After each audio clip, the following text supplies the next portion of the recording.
sangat surprise pemerintah kita bisa mengadakan event internasional. Kita mau nonton di sini karena emang senang MotoGP. Terus kan mumpung di Indonesia, jadi kan deket, jadi sekalian aja kan sirkuitnya juga baru. Penasaran sama sirkuit di Indonesia. Kan biasanya nonton TV kayak ya emang udah bagus ya, tapi ini euforianya lebih kerasa gitu, soalnya kan real secara langsung di depan mata gitu, jadi lebih semangat, lebih seneng. Past 2 local time here in Lombok. And unfortunately, there are some pretty threatening and ominous-looking grey clouds that are hanging large and looming large over this brand-new 4.3-kilometre Pertamina Mandalika circuit. Off over there into the distance, it looks all pretty clear and blue skies, but sadly out of our commentary box position here, overlooking the grid of this Pertamina Mandalika circuit, it is looking like there's rain coming, and some heavy rain was predicted around 3 p.m. local time for this first Indonesian Grand Prix in a quarter of a century. 1997, the fans in this part of the world have had to wait for some MotoGP action. It will be a real shame, won't it, if the rain does curtail it or spoil the enjoyment, because it's been a fantastic return. We've had such an amazing welcome here on this stunningly picturesque island of Lombok. The waves breaking, surf's up. We're still awaiting some confirmation about whether Marc Marquez will be taking part in this 20-lap Indonesian Grand Prix. That's not a bad vantage point. That's one of the hills overlooking turns 10 and 11. Myself and Simon Crayfart, despite our advancing years, had a little bit of a hike up that hill. And I can say it was very, very hot indeed. When we did it, still at 6 o'clock in the evening. So, wow, here you go then, medical director info. Marc Marquez has been declared unfit for the Indonesian Grand Prix due to a head concussion sustained in this morning's 20-minute warm-up session. If you join myself and Lewis and Simon earlier on today, pre-session warm-up, Marc Marquez had a violent high-speed high side on his Repsol Honda RC213V at turn number 7. His 4th crash of a bruising weekend for the 8-times world champion. And I'm sad to report that, unfortunately, on our much-anticipated, much-hyped return to Indonesia, the Indonesian fans will be denied the chance to witness one of their all-time heroes, Marc Marquez, race in this Grand Prix. Marc Marquez, then, the breaking news here in Mandalika. He has been declared unfit. We saw him when he finally did clamber to his feet after that crash. Clearly, he was staggering, he was unsteady on his feet. We do know this year, Dorna, the FIM and the International Racing Association, they have implemented some new concussion protocols. Marc Marquez was airlifted to a nearby hospital. He has gone through the medical checks and he has sadly been declared unfit. We wish Marc, of course, a speedy recovery after a tough weekend. That was his 4th high-speed crash this morning, but Marc Marquez is out of the Indonesian Grand Prix. The sensible decision, isn't it? You have to say, as you mentioned, when we saw him in the immediate aftermath of that crash this morning, which is one of the more violent high sides I think we've seen for many, many years in MotoGP, he clearly did look a little bit second-hand. He's been to hospital following that crash and returned to the circuit. He is back at the circuit, we understand, Marc Marquez, but understandably, given the nature of the injury, he was due to start from 14th on the grid this afternoon. It was certainly going to be an uphill struggle for him in the Grand Prix. He was planning to go maximum attack from the start of the Grand Prix, and given the way he's been riding all weekend, he's not one to take a backward step. He was certainly going to be pushing the envelope during this Grand Prix. I think Repsol Honda and the medical directors involved collectively, of course, if Marc Marquez hasn't passed the relevant tests to satisfy the concussion protocols, then of course he won't be allowed out on track, and that is the correct decision. I think that's the crowd just getting word of it, that Marc Marquez won't be starting the race, of course. Understandable disappointment for the packed crowd in Indonesia. This is what happened to Marc Marquez earlier on this morning. Coming through turn 7, the rear starters have come round and then violently eject him over the top. That was one of the scariest crashes any of us witnessed in many a year, if not the scariest we've seen ever. This was brutal. This was savage. Marc Marquez, this is the reason why he's been ruled out of this Indonesian Grand Prix. A 4th gear off-throttle high side. This was just after he'd sort of stumbled through the gravel trap. being taken away by the medical team. There was immediate concern. It was obvious that he'd taken a nasty whack to the head. There was that full 360-degree pivot about 15 feet in the air. This was Marquez in the immediate aftermath of the crash. This was this morning, being taken to the medical centre where he was undergoing initial precautionary checks with the local medical staff and of course with Dr. Angel Chartres. He then was taken to a nearby hospital on this island of Lombok. Here we go. This was Marquez then being transferred by air ambulance. This was just for some precautionary checks, of course. Pretty obvious that he had taken a nasty whack to his head. It was such a violent crash over a 100-mile-an-hour crash, nearly 200 kilometres an hour. And as you can just hear, unfortunately, the crushing disappointment for all of us, not just for the Indonesian fans, of course. MotoGP is a much bigger spectacle when the likes of Marc Marquez are involved. We want the very best riders in the world, the elite of the elite, fully fit and putting on a show for the fans. So you can understand why there's a sense of disappointment for the Indonesian fans who've waited so long to see Marc Marquez in action. Of course, this man, out of everybody really in MotoGP this weekend, has had the most trouble-free weekend. Fabio Quartararo, the reigning world champion, will start from pole position as the rain does indeed now, as we feared, start to get heavier and heavier. Now this is going to have a huge impact on this Grand Prix. We have seen some brief rain tyre action for the MotoGP riders, but certainly nothing like this. So Marc Marquez out, the rain starting to fall. What else can we contend with here this weekend, Lewis? It's been a pretty dramatic return to Indonesia for MotoGP. You'd think, based on the intensity of that rain that we saw ahead of us, as Alberto Puig speaks to the world's media, we'll no doubt hear from him. Keep your eyes on MotoGP.com for comments from the Repsol Honda team manager. Given the intensity of the rain, you would expect it to be a wet track for the start of this Grand Prix if we do start on time at 3 o'clock local time, in just under 45 minutes from now. We've got new news to the contrary on that at the moment. We have had some wet running, of course, over the course of this weekend, mainly in the morning sessions. The track does not dry out particularly quickly, but as we have seen in the Moto3 sessions in particular, grip levels are pretty good in the wet. And anyone who joined us for the World Superbike race at the end of last season, there was some mega wet weather racing there. So an entertaining and dramatic race lying in store for us. Well, the rain and the absence of Marc Marquez not really dampening the enthusiasm of the Indonesian fans. They're still persevering with the Mexican wave in the grandstands opposite our commentary box. So sad, so unfortunate for Marc Marquez, given all of the injury problems he's had over the last couple of years. Of course, missed the whole of the 2020 World Championship campaign, missed the first 2 races of last season with the shoulder and arm problems, and then missed the last 2 races of last year with the double vision. Let's just remain quiet a little bit and see if we can hear the reaction of Alberto Puig, the HRC team manager. Actually, we'll move here now into pit lane. This is Takeo Yokoyama, the HRC technical director. Such a bitter blow, not just from a personal perspective for Marc Marquez, because of course he recovered from the arm and shoulder problems. Qatar, he said, was the first time he's ridden pain-free since that career-threatening crash in Jerez. He'd rid himself of the double vision problems that had returned in the winter that ruled him out of the last 2 races of last year.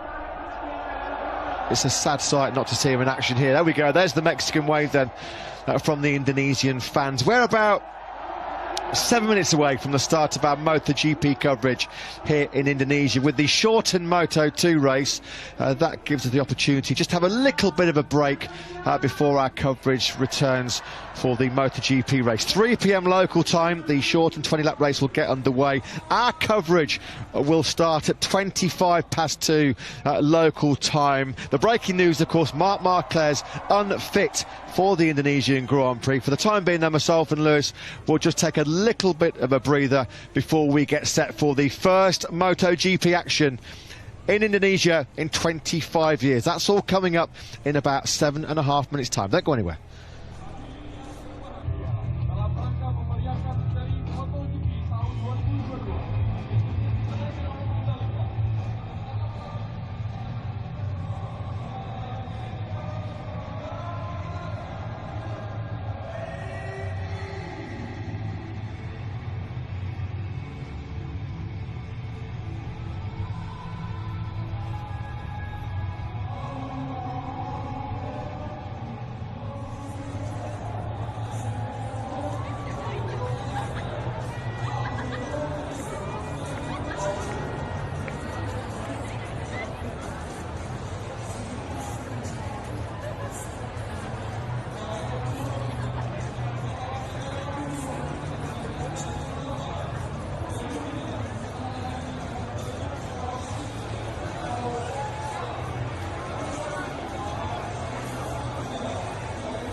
Sadly, we're missing Marc Marquez, sidelined after a big crash in the warm-up earlier on today.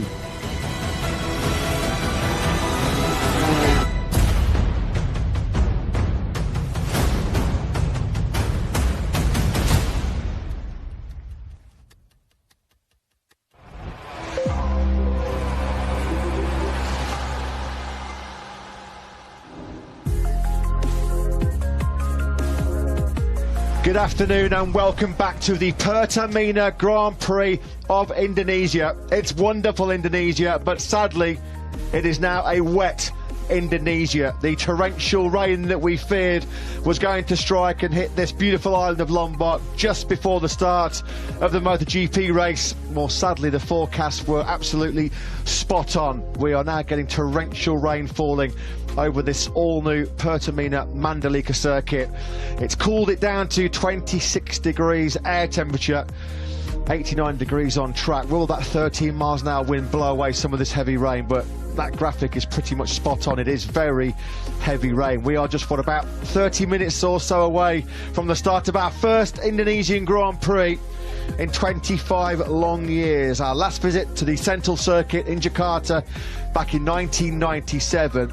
And there's been some major breaking news just before our coverage of this round 2 of 2022 got underway. If you joined myself, Matt Burt, Lewis Sotheby and Simon Crafar for the 20-minute warm-up session at the start of proceedings this morning, well, Marc Marquez, the 8 times world champion, had a monumental high side, and unfortunately just a few moments to go as these live pictures show just how torrential the rain has become here in Lombok.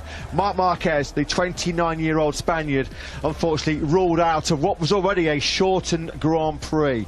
This, of course, was news broke just before the start of the Moto2 race recently. That was shortened from 25 to 16 laps. The initial race distance for MotoGP was 27 laps, but as you can see, reduced to 3/4 distance due to track conditions. Franco Uncini, talking to MotoGP.com earlier on today, said we've decided to reduce the race distance to preserve the track conditions because of the asphalt.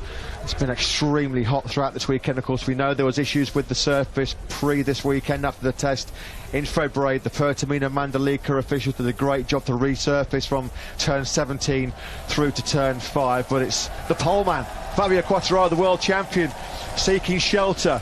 He's going to get a proper soaking here on that short run to the back of the Monster Energy Yamaha garage. As we said, though, sadly, no Marc Marquez, but Fabio Quartararo's had a fantastic first visit to Indonesia. Lewis, top Friday, top Q2, on pole position, then quickest in this morning warm-up as well.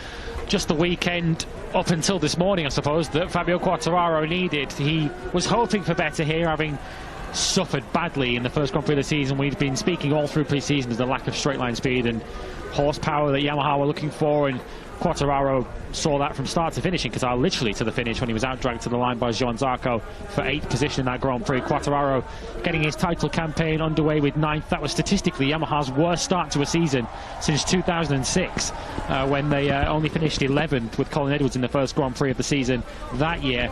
They look like they're in a much better shape here, of course, although that was in dry conditions. Quartararo looked like he had the pace. He clearly had it over one lap, but he also looked like he had a good rhythm over race distance and looked like he was pretty all set to start on the medium front soft rear tyre. Of course, all those conversations now go out of the window. And I think Fabio Quartararo will be one of the last people who wanted to see a wet Indonesian Grand Prix.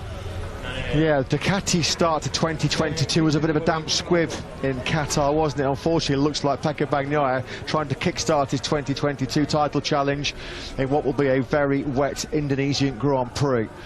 The stress levels will be going up pretty high here now, because these guys would not have ridden in these kind of conditions. Race direction then just announcing pit lane will be, well, the opening of pit lane will be delayed 5 minutes due to the weather conditions. It will be a shortened 20-minute grid procedure. The race still due to get underway. The shortened race of 20 laps due to get underway at the initial scheduled time of 3 p.m.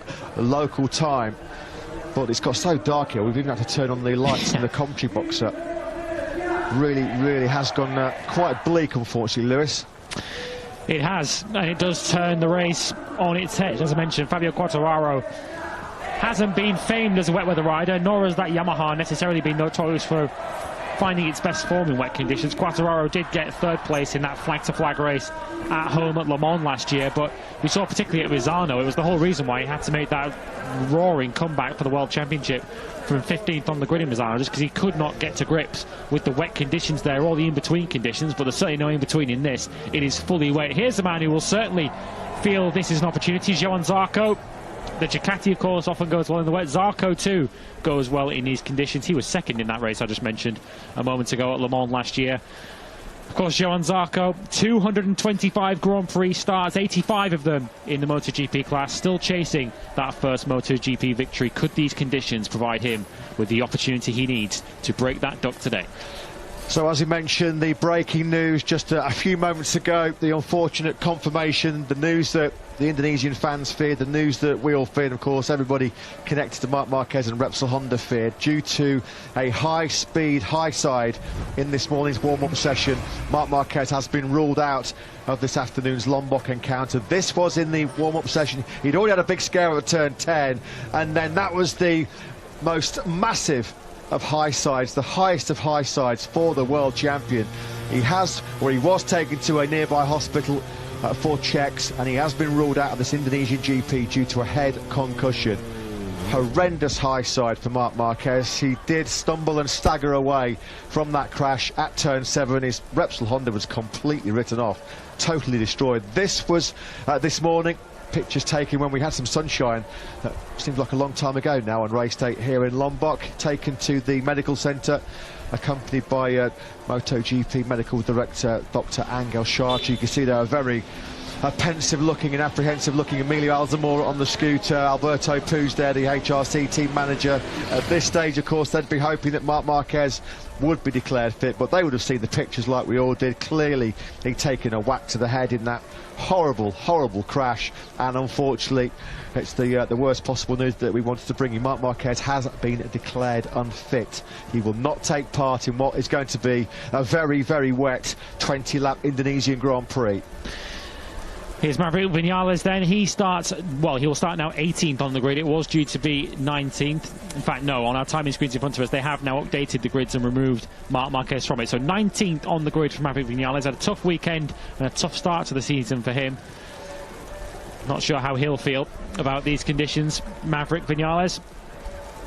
And Aprilia as a whole. Aleix Espargaro, another rider who's certainly produced some standout, eye-catching wet weather performances in the past. As we look at the factory Aprilia, no doubt being ready. They'll no doubt keep the bikes prepared as well for the eventuality of a flag-to-flag race. Although, as I mentioned not so long ago, the grip levels in the wet are very good here. But in terms of it drying out to the stage where you can put slick bikes out on track, it's much more of a long wait to get to that stage. So I'm not so sure, unless we do see delays to the start, that we're looking at a flag-to-flag race. It will be a full wet race. How will Joan Mir feel about that? Not really had any kind of feeling in the dry conditions right throughout the weekend. He likened it to Portimao 2020, the race following his World Championship success in Valencia, where he was nowhere right throughout the weekend. Some perhaps at the time thought that was perhaps due to a bit of a hangover from having won the World Championship. He just didn't have the feeling around that circuit all weekend. Joan Mir saying that he just can't find a setting. He feels like he's constantly on the limit. He had a crash, of course, in Q1 yesterday as well.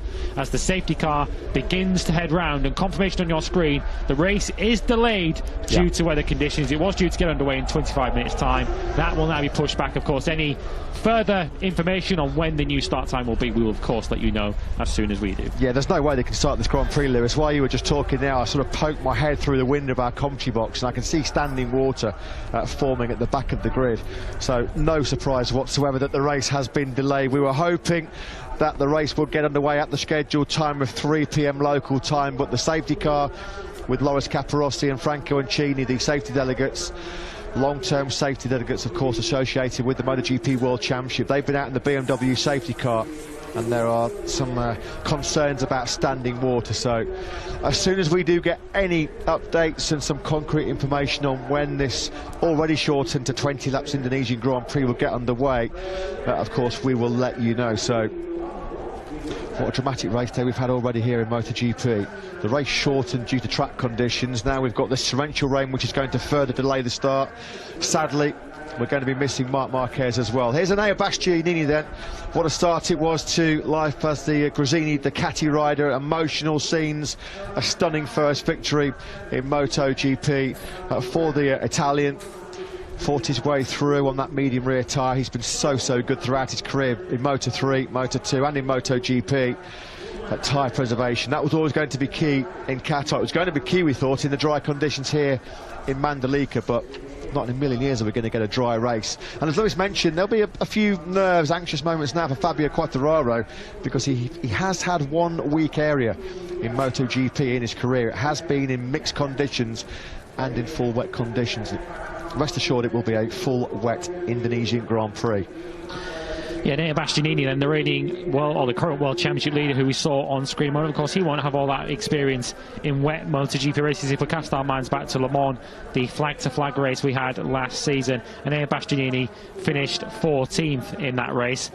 Once the pit lane does open, just to flag up what's going to happen when we do get to the stage where the race is going to get underway, we'll have a 15-minute race start procedure from the point of pit lane opening up. So once we do get the notice that this race is going to get underway, we hope it'll be a rather fast turnaround to get us off and running for this 20-lap Indonesian Grand Prix.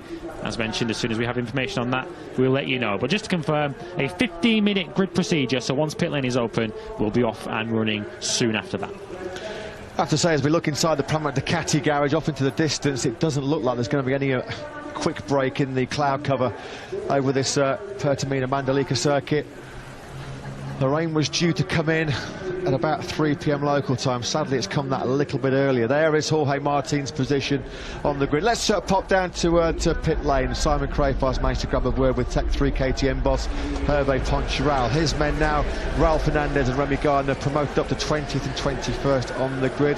Simon, down to you. Yes, I've been stalking a few team managers, but they've been hiding in the back of boxes. But I saw Hervé trapped on the pit wall while it was, you know, in the little cover there, and he couldn't escape. So Hervé, please tell us what it's like for you guys going through this, you know, at the moment. You know, I see it looks like they're setting up one bike for wet, one bike for dry in most garages. Tell us your feelings right now. First, I will never escape. Anytime you want to see me, I'm here. I will never be hiding, Simon, you know that well. No, you know, we are facing what was a high possibility when you come to race in this part of the world. Especially, you know, if you start at 3 p.m., you know, the possibility of a heavy shower is even more. So this is what it is. I don't want to say we were prepared, but the whole paddock knew it was a possibility. Michelin brought the right tires. We didn't have any practice with such a lot of rain on track. This is why the race is delayed at the moment, because I think there is too much water on track. The thing we know from the test and from the Superbike guys when they were racing here is the grip is really, really excellent with quite a lot of water on track. Still, it's going to be, you know, a discovery for the whole field, because we've been doing a few laps with a rain tire, but that was a drying track. We never had that kind of water. The problem we have also is it's raining at the moment, but they might be coming much stronger shower following some of the radar that we've been checking, weather radar. So at the moment, you know, we just have to wait, and you know, I'm not in a position to tell you more, because although I love to predict the weather, here it's a bit difficult, a bit tricky. The wind was blowing one side, and we thought we will almost avoid the shower, but then it went 180 degree other side, and now we have absolutely zero wind. So we just got to wait. Yeah, we are prepared for any condition. I mean, any condition. We are trying to have both bikes on different setting, which is what we have to be doing. They still have start delayed. You know, they first put 5 minutes, but I think now it's unknown time for start of the race. We just wait. You know, I think the most important is to go out on track to have a proper race with you know, enough safety. Hervé, while we have you, you're in your second race with these two rookies, you know, Raul Fernandez, Remy Gardner. Watching from the outside, it kind of looks like I imagined, you know, their personalities, the way they go about things. Raul looks like impatient. He wants to go fast, and, you know, and he's ragging that thing. Remy's kind of methodically working away, going better and better. Did a great first ride, and that's only looking from the outside. I'm standing in pit lane, but I'd love to hear from the inside. You know, first, I think this weekend we've been a lot more competitive than what we've been doing in Qatar. It's a shame, but this is also experience that we couldn't use the qualifying well. You know, both Raul and Remy wanted to get a tow, and everybody was slowing down, so we only did one lap. You know, the second run we haven't done any time lap, so the grid position could have been slightly better. But no, I was a little bit not scared, but you know, I didn't know what to expect, because we know Raul is hot, we know Raul is exceptionally talented, and you know, he's from south of Europe, so you know.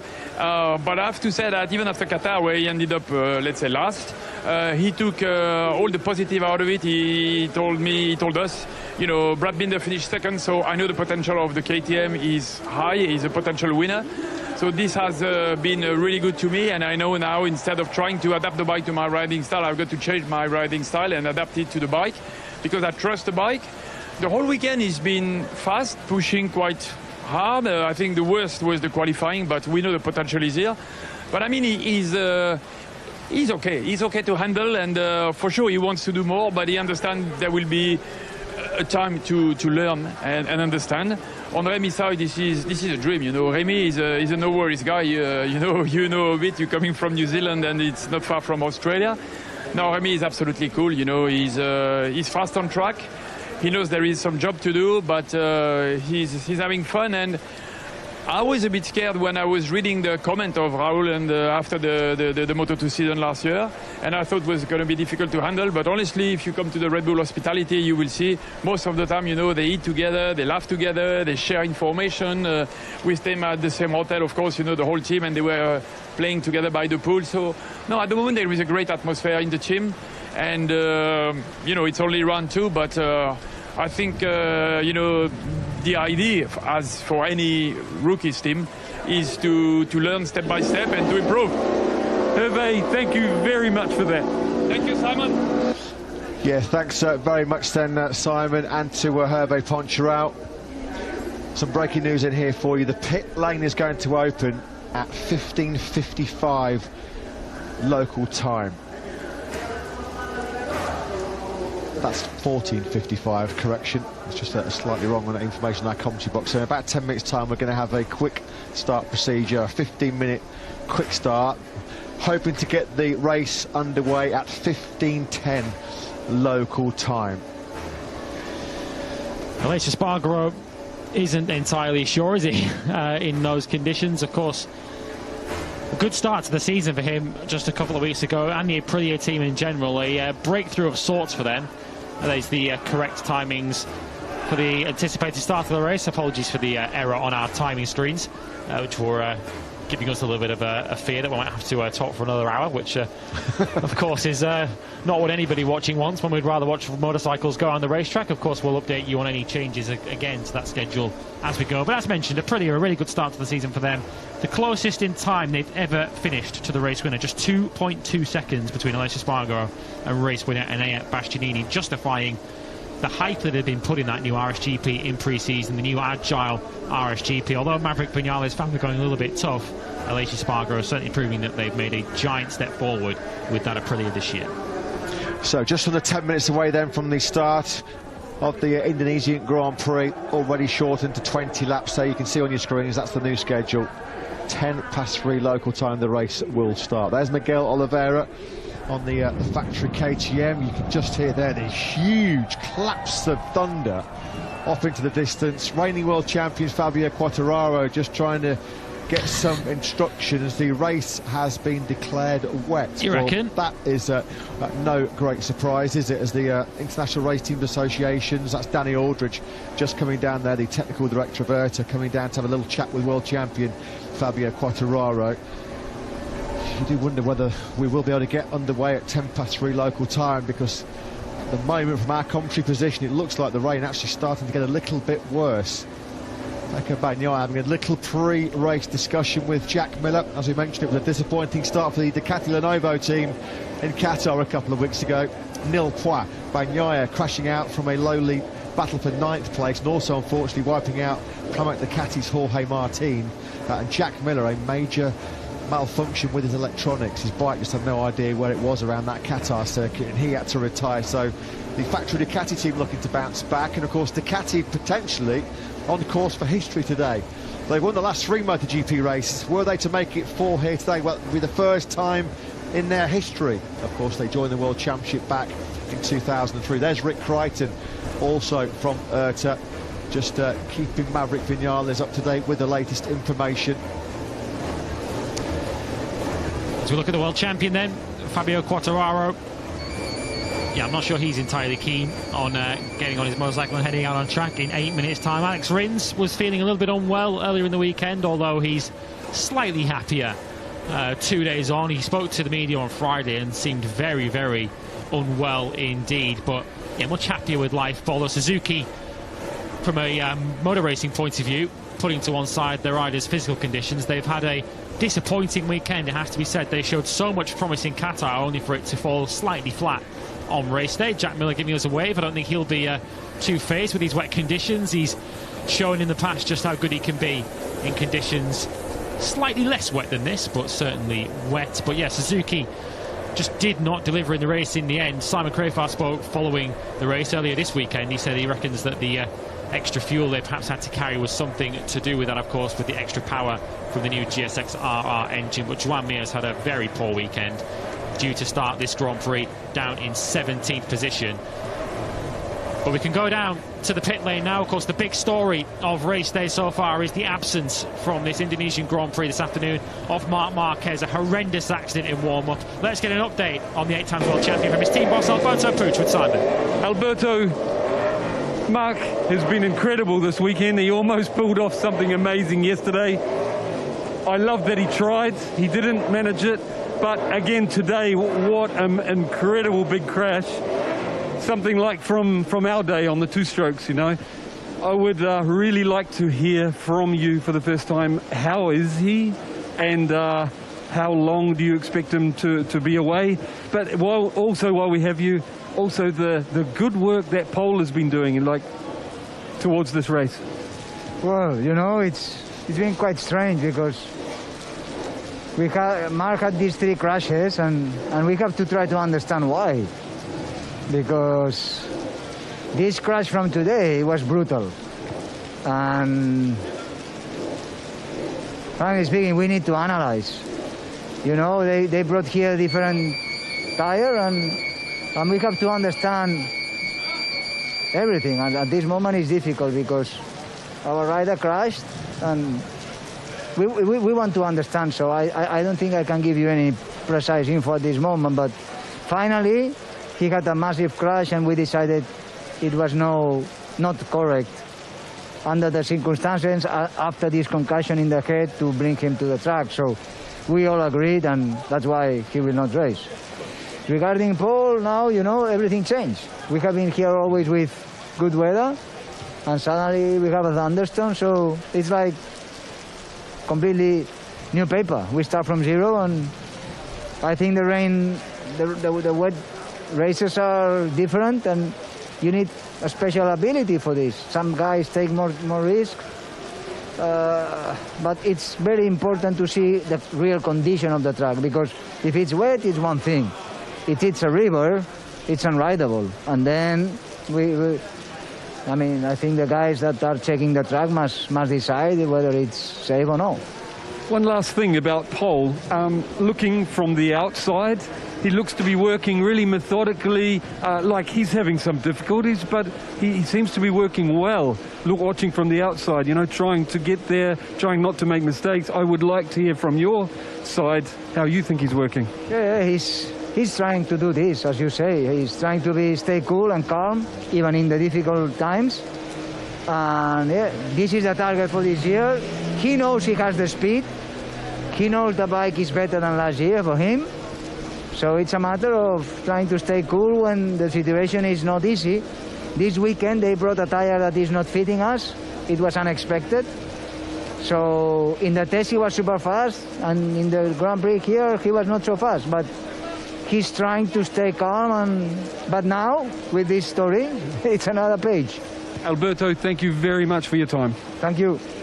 Yeah, thanks, Simon. Thanks to Repsol Honda team manager Alberto Puig for coming to talk to us there after that horrible crash which has sidelined Marc Marquez from this Grand Prix. There is further updates then on the bottom of your screens. I'm sure you saw that during Simon's chat with Alberto Puig. These current track conditions at the moment means we have a further delay. We were hoping to have the pit lane open at 14:55 p.m. local time for a 15-minute start procedure, hoping to get the race underway at around 15:10 local time, but that is currently not possible as the BMW safety car and yet more claps of thunder punish our eardrums in our headsets here. We've seen some lightning bolts off into the distance as well at the moment. Joan Mir, the 2021 MotoGP World Champion, he's looking all pretty relaxed about it, isn't he? Happiest he's looked all weekend, isn't it? As you can see the standing water, that's slightly off the racetrack. That's in between turns, the inside of turns 6 and 7. See that through there, Lewis, that even the four wheels of the BMW safety car, it was hitting standing water and starting to aquaplane. So let's hope and pray that we get some kind of break in this torrential rain, which at the moment has forced the delayed start of our first Indonesian Grand Prix in 25 years. We've waited so long. The Indonesian fans have waited so long for this moment. And unfortunately, the weather not playing ball right now. Of course, we're in a tropical climate, tropical part of the world. We can have weather conditions like this, but to fall, what, just 40 minutes away from the scheduled start of the MotoGP race, it feels so sorry for the fans. They've come out in their droves. Yeah, that's what you need, isn't it? You need flippers and a snorkel for Mandalika right now. Fabio Quartararo set to start this Grand Prix from pole position. We saw a shot moments ago of Marco Bezzecchi, who's due to start from 13th on the grid. What a good weekend he's been having, although his qualifying session perhaps didn't end as he'd intended, of course, with the crash in Q1, when he was certainly fancying his chances of getting through into the top 12. I think he's impressed us all right throughout his short fledgling MotoGP career so far. He was generally the fastest rookie in pre-season testing. He was leading the rookie challenge by quite some margin in Qatar before crashing out of that Grand Prix.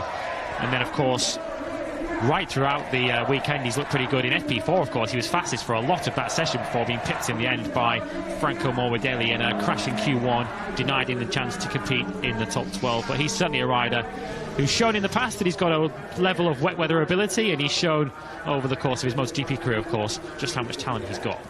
Let's quickly pop down for some more reaction right now to the current state of play here in Mandalika. Sadly, we're not building up to, 5 minutes away from the race start, as we'd hoped to do at this stage. It's been a pretty difficult weekend for the factory Suzuki team, with problems with rear grip for Joan Mir. Alex Rins climbing off his sickbed to get himself on that third row of the grid. Let's hear the thoughts of Suzuki X-Star boss Livio Supo. Down with Simon. Yeah, for the recent MotoGP fans, Livio will be new, but Livio was around a lot of years before and has a lot of experience, seen a lot of things. Livio, can you tell us what the team is going through at the moment, and how the weekend's been going until now? Well, in reality, there's nothing more we can do than wait and see what happened. Clearly, the track at the moment is not in a condition you can race. We are waiting information from the Premierte. But really, of course, bikes are already set up for the wet, but there's nothing you can really do at the moment. When you say bikes, you change both machines for both riders, or you change just one? One, but then we will see. Okay. And Livio, the weekend until now, I spoke to you in warm-up this morning, but it was a little short chat. Can you tell us, the listeners, how it's been going until now for Suzuki? And did you find the answer you were looking for in warm-up? I know you'd made some setup changes, especially to Joan Mir's machine. Yeah, let's say that the new rear structure of the tire has had an influence, especially on John's riding style. I think at the end it's more a riding style than bikes. That's my feeling, personal feeling. This morning he improved the feeling, so sure is an improvement comparing with Friday and Saturday. While Alex, the position on the grid is not perfect, but his feeling was never bad. This morning he changed the bike. He tested in the second exit. He tested with a medium tire. It didn't feel good. So now, anyway, we should have started with a soft if it were sunny. But also, I think both have potential to do better than expected. That's my feeling. Okay. Livio, thank you for your time. Welcome. Yeah, thanks to Simon. Thanks to Livio Supo. As you can see there at the bottom of your screen is a pit lane open, delayed due to weather conditions. We just popped into the Tech 3 KTM garage and saw Remy Gardner's logo that he carries around with him on his chest plate. He's a surf dude, isn't he, from Australia, Remy? And at the moment, that's probably what you need, a bit of surfing kit out here in Mandalika. Raul Fernandez, been a tough start, a bit of a baptism of fire, I guess you could say, in MotoGP. It was always going to be. The level in MotoGP now, so competitive, so tough, not just in terms of closeness from the machinery, but the closeness in the talent of the riders as well. And tough start to finish last in the season opener in Qatar. When you think how awesome, how fantastic Raul Fernandez was in Moto2 last year, he said he's got to sort of recalibrate his brain to understand that it is going to take time. He has got to be patient, although patience is not a character virtue you normally associate with professional motorcycle racing, is it? No, and the rookies specifically have got a bit of experience, not just this weekend, but generally in the wet conditions. We did have a bit of wet weather, as you can imagine, in the part of the world that they were testing at Sepang in the first pre-season test. We saw rain on the final afternoon of the 3-day test there, and the rookies, with the exception of Fabio Di Gianantonio, who was slightly unwell at that point, they all got some track time in the wet conditions. So they do have a level of experience in those conditions, which they'll be hoping to put to good use today. Well, what can we expect from the factory Aprilia team if we do get underway in these wet conditions? Of course, Aleix Espargaro, he starts pretty well up. Of course, he starts 10th. Maverick Vinales way down in 19th, but wet conditions could provide them with an opportunity. How does Massimo Rivola feel ahead of this Grand Prix? Simon's with him. Yeah, Massimo, I know you'll be focusing on the race today, you know, right in front of you, but what I wanted to ask and to let the listeners know your thoughts while we have this delay on, I've been watching obviously closely the last few years, and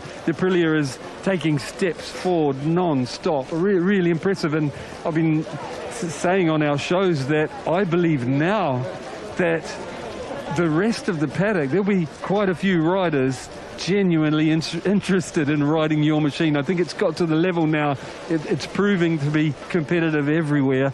I'd really like to get your thoughts on it. Well, thanks first of all, Simon. It's nice to have this kind of feeling, and it's nice that you guys have this kind of feeling. I think that, if there are some riders interested, that's fine, but we have also very good 2 riders, and I hope to keep them for the few years, I hope so. By the way, every year we are doing a small step forward. We are getting closer and closer. Still, it's not enough. And once we will reach the top, for sure, it won't be enough, because everybody are pushing like hell every year and actually every race. So I'm confident. We are working fine. We need to get Maverick getting the feeling, as actually today in the warm-up he got the right feeling. He was P2, but also the rhythm he had was quite good.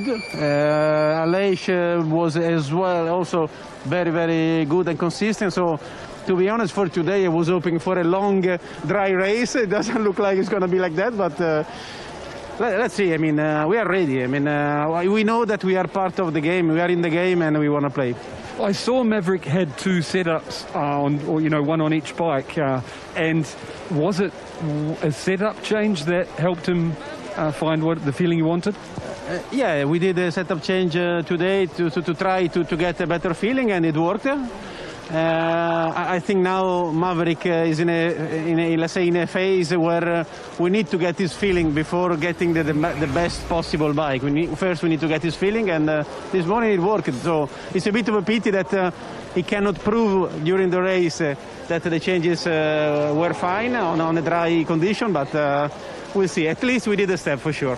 Last question is, have you used this latest machine in the wet before? No, never.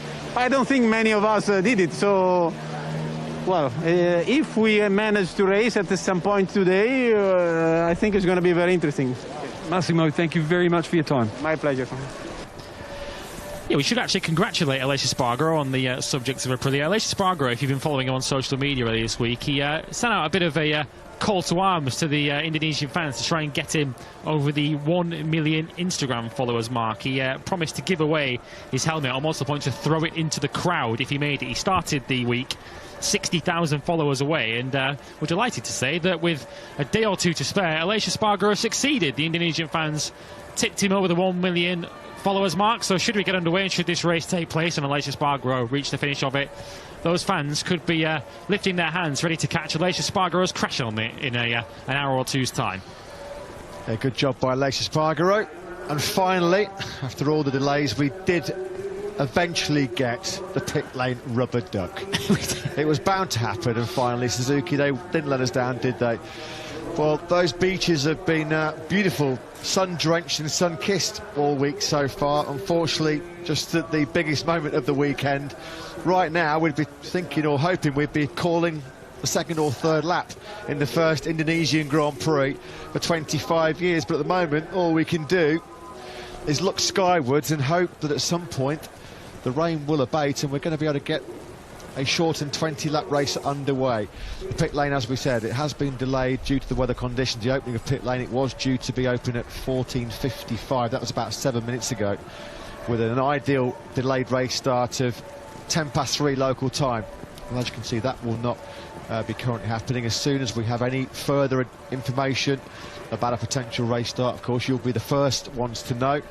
Fair play to the fans as well. They're sticking it out. They're persevering. I guess you could say in this part of the world they're used to this kind of torrential rain.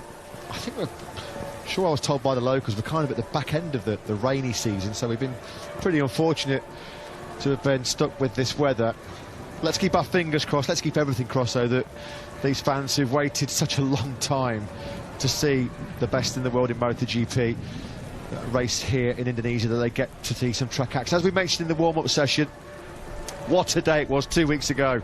What a night it was for the Gresini Ducati team. This man taking an emotional first win since the tragic loss of the team boss Fausto Gresini, the team's first win in 16 years. A happy birthday to the team owner, the widow of Fausto Gresini, Nadia Padovani. Happy birthday to you. Jorge Martin starting from the front row of the grid. He starts in second place. It's the first time he started from a front row where he's not been on pole position. Of course, he's talking us through his strategy, I think, for the race, putting in a few lengths of the swimming pool that we call the start-finish straight just outside our window ahead of us. Franco Morbidelli, of course, who you saw while we were hearing from Simon a few moments ago, has that 3-place grid penalty for a practice start infraction. I'd say that's about 6 lengths of a swimming pool at the moment that Franco Morbidelli has to try and make up on the grid. He's dropped from 12th on the grid to 15th. Of course, the absence of Marc Marquez has now promoted him back up to 14th. Yeah, Marc Marquez, after a disastrous 2 days here in Mandalika, 3 crashes at turns 10, 11 and 12 throughout the course of the weekend. He actually was praying for rain yesterday, so he didn't mind a wet race. Well, he's got his wish, but unfortunately, Marc Marquez, if you are just joining us for the first time, of course, we were hoping to be underway here in Indonesia. Sadly, this torrential rain has delayed the start. And if you're hoping to tune in right now to see MotoGP action involving Marc Marquez, well, sadly, we haven't got either, because Marc Marquez ruled out after getting a concussion in that high-speed high side at turn 7 in this morning's warm-up session. There's Brad Binder's crew looking on. Checkman, Daniel Patak, Johnny Eyre, Mark Lloyd, known as Pup in the paddock to so many people. They were very, very confident. Well, last time we saw weather conditions something resembling this, Brad Binder was on slicks, of course, yeah, when he was winning the Austrian Grand Prix. Binder's sat down in the garage now just telling his Michelin technician, yeah, don't bother with the wets, mate, I'll just go out on slicks, no problem. Yeah, he walked on water to win that Grand Prix back in the summer of last year, of course. An extraordinary end to that race, of course, with rain in the closing stages. Brad Binder on a tightrope stuck it out on slicks. Well, as mentioned a moment ago, Jorge Martin set to start from the front row of the grid today. He's lining up second on the grid. Let's get some pre-race thoughts from him with Simon. Jorge, thanks for coming out of the garage and talking to us. You've looked great at the first 2 opening races, you know, really competitive at both, looking really good here. I heard you say that you felt good in the dry coming into this race. Tell us about how your weekend's gone until now. Yeah, sure. From the first moment out on the track, for sure, when there were some mixed conditions, I was struggling a little bit to get the confidence, but when it was full dry, I was really competitive. Our main issue was to find the perfect rear tire. It was the main problem for today, but afterwards, when they reduced the race 20 laps, we were going to put the soft. But in the first case, we were going to put the medium. So I was confident and focused on the last, 7-8 laps. But finally, yeah, raining, we need to wait. The problem is that we didn't try. But I mean, I hear that there's a lot of grip here. In wet conditions, I feel great with my Ducati. And I'm expecting, yeah, let's see if we can race. And if we can race for sure, I think we can be up in the front. Jorge, thank you for your time. Okay, thank you. Yeah, thanks, Simon. Thanks to Jorge Martin. Always good of him to come and have a chat, of course. These riders will be feeling the tension. Always difficult scenario when you're not quite sure when you're going to get the call to arms and have to go out and race in these, well, at the moment, treacherous conditions. We can see the safety car. Wow, there's just been a massive bolt of lightning light up the grey and gloomy sky outside of our commentary box. You can probably hear as well, we can through our headsets, yet more big claps of thunder. I feel so sorry for the organisers here in Mandalika, of course. There's been so much work behind the scenes, not just over the last few months or so, over many, many years, to bring MotoGP back to this part of the world. Friday night and Saturday night, I was looking at the rehearsals for the new grid ceremony, which we saw for the first time in MotoGP in Qatar, where we get to see the Tower of Champions, the Champions Tower Trophy, the race-winning prize here in Mandalika. Of course, the President himself is present here today and was going to be part of that special new grid ceremony. Unfortunately, these torrential rain conditions have curtailed all that. Such a shame for so many people.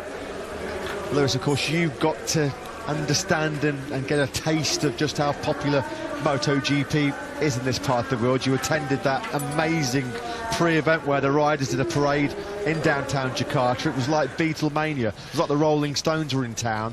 These guys are treated like rock stars. Whoa!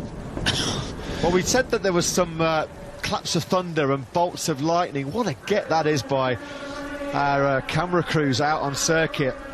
You should give actually a special mention to our camera operators as well, because rather you than me, guys. Absolutely, what a shot that was. That just gives you an idea of just how troublesome the weather is proving here. But yeah, coming back to the pre-event, Lewis, you were pleasured enough to be there and witness firsthand just how massively popular MotoGP here is in this part of the world. It really was like Beatlemania. Look at that, off in the distance. We are getting the thunderstorms that were forecast. Yes, it's a spectacular sight, although not the spectacular sight that I think anyone our commentary box now is actually shaking because this thunder is so fierce. Yeah, I was about to say, the parade that we saw on Wednesday was like nothing I've ever experienced. Neither was that. The feeling under our shoes in this commentary box, which was shaking with this electrical storm. Yeah, it was a tremendous day on Wednesday, it has to be said. The reception the riders got was like nothing I've ever experienced. The parade that took place early that morning in Jakarta from the President's Palace, the riders got to meet the President here of Indonesia and have some breakfast with him before they headed off through the streets. And I spoke about this earlier on in the weekend. There was a real Tour de France sort of vibe to it, with the fans lining the side of the road, with the ability to give high fives and fist bumps to the riders. They put on a great show as well for the fans who came out to watch. We saw Marc Marquez, Pecco Bagnaia, Jack Miller doing burnouts and giving them some real entertainment. And you just got the impression that this was amongst the best experience of some of these people's lives. They really do live and breathe MotoGP in this part of the world. Perhaps only football rivals MotoGP and motorcycle racing as a whole for popularity in this part of the world. They really do get behind it, and it's fitting that MotoGP does race in this part of the world. And yeah, the reception the riders got was incredible. Paul Espargaro spoke, as you mentioned a moment ago, that they felt like rock stars coming through the city centre, and were then essentially mobbed when they got to the nearby Kempinski Hotel where the parade came to a close. It was a memorable start to this week in Indonesia. The welcome we've had from the locals and from the organisers has been absolutely top-notch. As you say, they've put in an enormous amount of work to really bring this circuit up to standard, right the way from the pre-season test. Even in the last month, they've really done a lot of hard work on the infrastructure around here, the roads around the circuit, the grandstands. Even a month ago, this circuit was unrecognisable to what we have now. They really have done a tremendous job as well with the track surface. It's perhaps not the ultimate solution that we want, but it is certainly a step in the right direction. So Aleix Espargaro and Alex Rins, all they can do is play the waiting game and hope for a break in this weather. As we said, those thunderclaps are getting so ferocious, our commentary box was literally shaking. That's no exaggeration. I'm actually relieved that our dear colleague Amy Reynolds is actually not here. She's pretty fond of the old thunder. I hope you're well back in the UK, Amy. Of course, we're looking forward to hooking up with you again when the European season kicks off in Portimao. Love to Sam and Freddie, and you will be relieved, I'm sure, watching from home, that you are back home in the UK and not experienced this torrential thunderstorms. To continue to give the latest updates then to the paddock and the pit lane. Fabio Quartararo still just trying to keep himself cool, keep himself relaxed. Will he hopefully get to start from his first pole position since the Catalunya battle in Barcelona last June? Now then, here we go then. The pit lane is not going to open until 15:45 5 local time at the earliest. So the next update we are going to get will be in 25 minutes. So obviously, as you'd expect, the race organisers, the Mandalika organisation, in cooperation with the FIM, with Dorna and IRTA, they are giving ourselves the best possible chance of having this Grand Prix of Indonesia to take place. But the pit lane will not open then now before 15:45 local time. There's going to be constant monitoring, of course, of the weather forecast. We've got the most sophisticated weather prediction systems in place. Let's pop back down to pit lane and talk to Simon Crafar, the first rookie into Q2 this year. A truly brilliant performance in Q1 yesterday by Fabio Di Gianantonio, only beaten by Pecco Bagnaia. When you looked at the list of names that were behind Digia, it was a truly astonishing performance to get himself through into Q2. He was due to start the race from 11th place. Let's hear from the Grazzini man down in pit lane with Simon. Fabio, your effort yesterday in qualifying made us all smile. It was pretty impressive considering the amount of time you've had on a MotoGP bike. I'd like to ask you, well, I'd like to hear what that was like, you know, putting that lap together, and what it's like sitting here about to go out in a wet race soon, and you've never ridden in full wet. So tell us about those things. Well, I was so happy about yesterday because from Qatar we did a great step on the setup of the bike, and I was really confident, especially on the front, so I could push really hard on especially in the qualifying for time attack. Honestly, in Q2 I was not, let's say, 100% because I did the FP3, FP4, Q1 also in Q2, so I was a bit tired, honestly. For this also I couldn't reply the 31.6 of the Q1, but yeah, it was a great lap, honestly. I was super happy about that. And yeah, I'm here waiting. Honestly, it's a pity that at the moment we cannot race because the conditions are what they are. But I'm just waiting. For sure, before a race, you are always so focused and try to be in the zone. But now everything is a bit lost, you know, because we are just waiting. We don't know what to do. Maybe we go out, maybe we go in, maybe we cannot go. It's a pity. And also, I would like to race in a normal condition, with wet, but normal condition, because I would like to try the MotoGP bike on rain. But at the moment, seems a bit too much, let's say. The setting, or you just trust them and go ride it? Well, for sure, we start from our base setup of the dry, and we do all the modifyings for the wet. But honestly, I don't have any feedbacks.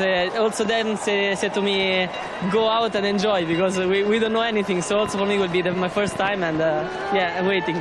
Fabio, thank you for your time. Good luck this afternoon. Thank you. Thank you. Scenes you didn't expect to see at 3:15 on race day Sunday at the Indonesian Grand Prix. The entire pit lane is giving this lady an audience here. Well, to be honest, let's hope this works. We all want to see a MotoGP race take place here in Indonesia.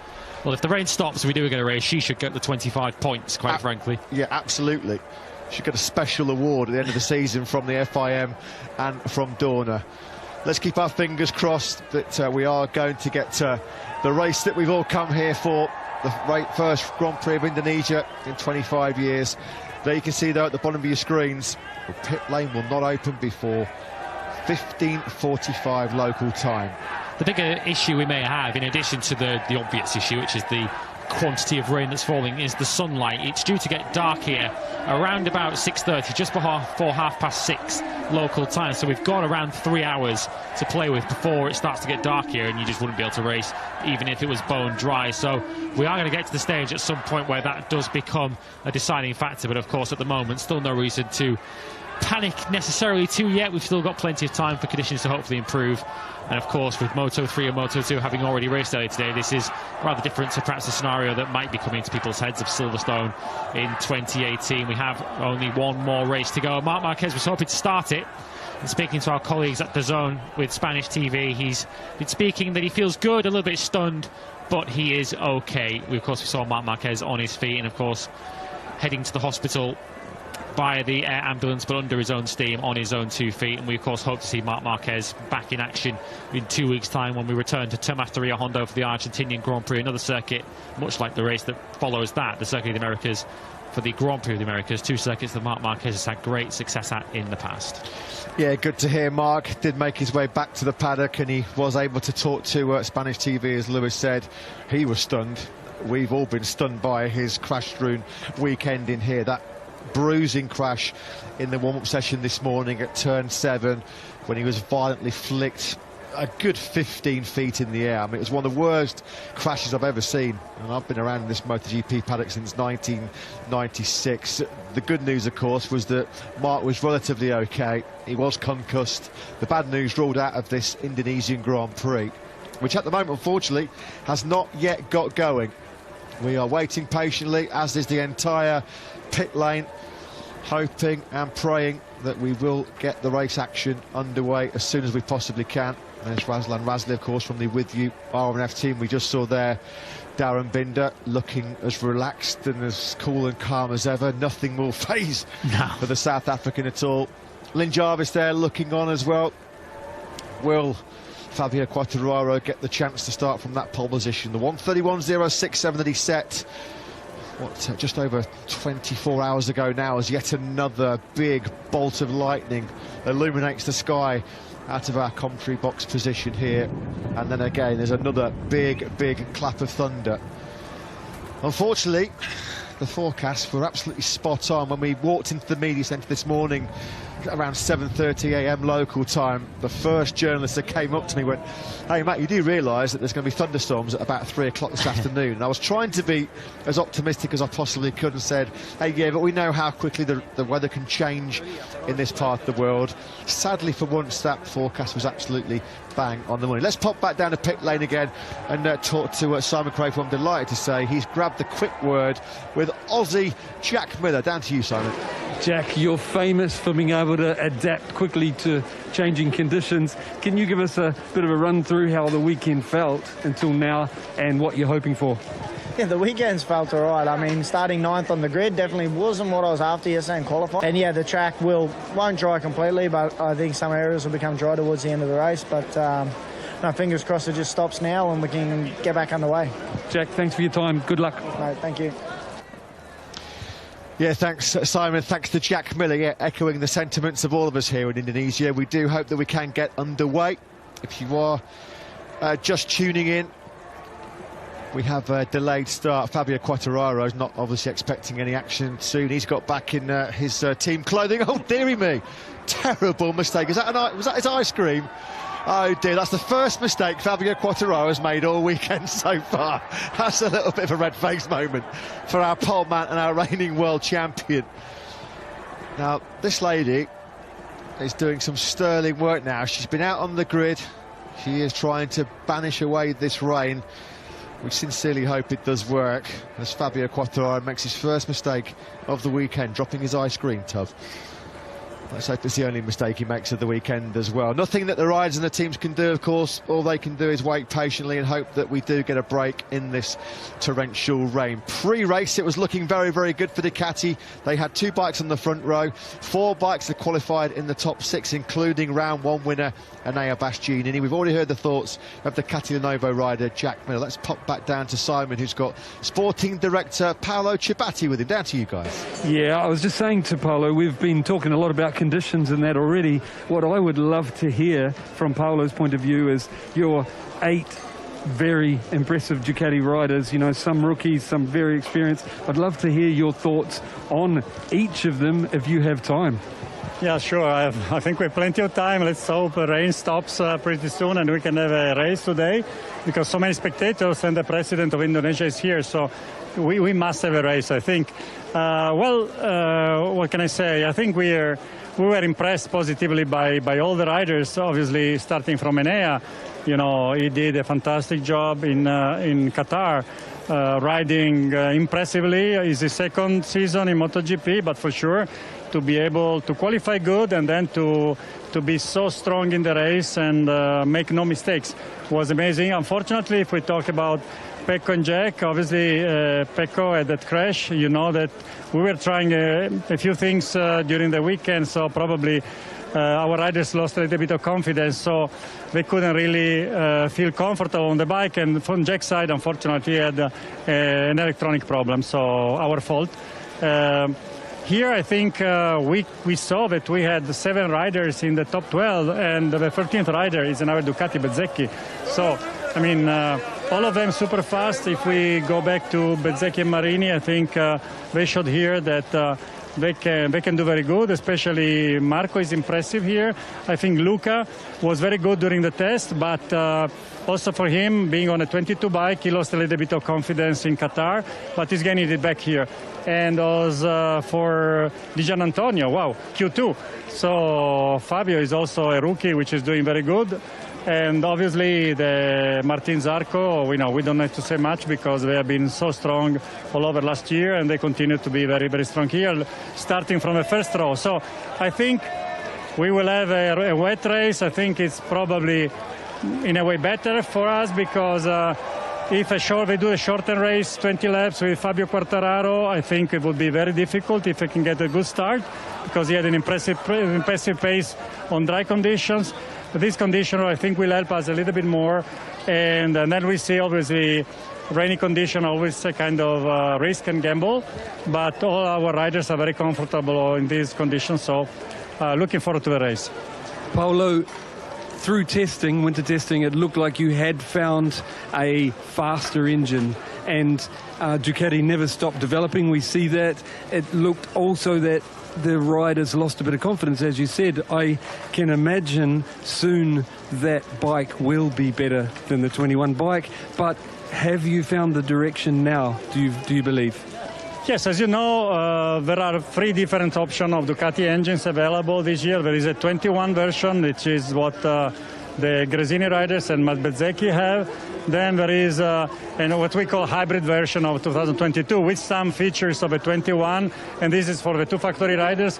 As spectators may know, the factory riders, you can choose one engine for both riders. On the independent team, you can use also different specs for different riders. But Jack and Pecco have this hybrid version, and then we have the 2 Pramac riders and Marini on the 22. I think the 22 showed here that is as good as.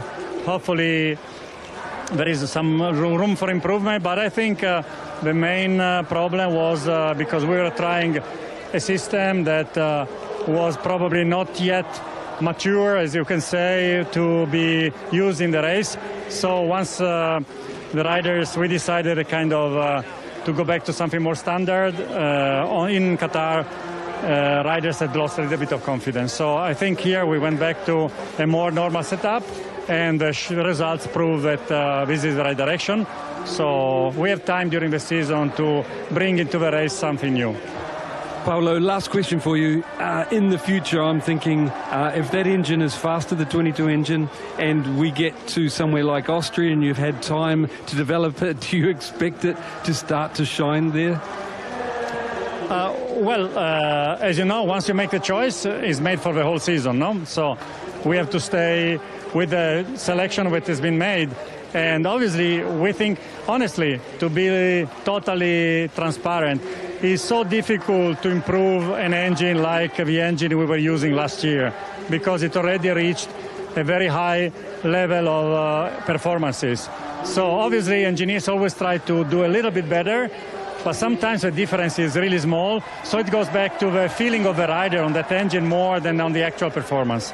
Paolo, thank you very much for your time. Thank you.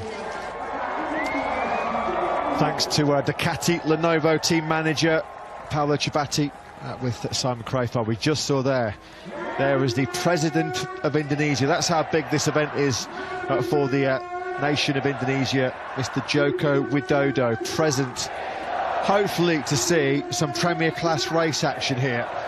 The local announcers are doing their best to keep the fans entertained. We've just heard them there, I think, just singing the national anthem.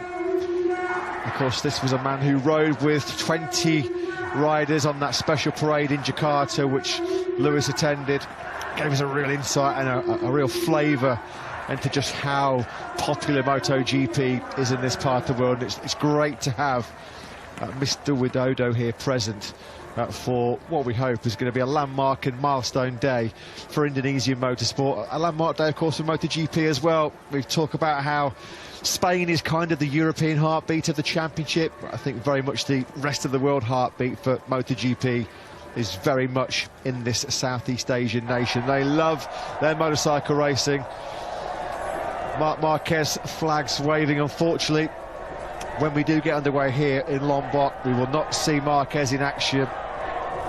Got to say, they're doing a pretty good job of keeping up their spirits, Lewis, here, because we've had a pretty lengthy delay. We should have been underway in MotoGP nearly half an hour ago now, but the crowd are still enjoying their day out. Yeah, I guess they'll say if we've had to wait 25 years for Grand Prix motorcycle racing in the Premier class to return to this country, what's another couple of hours? Pol Espargaro starting.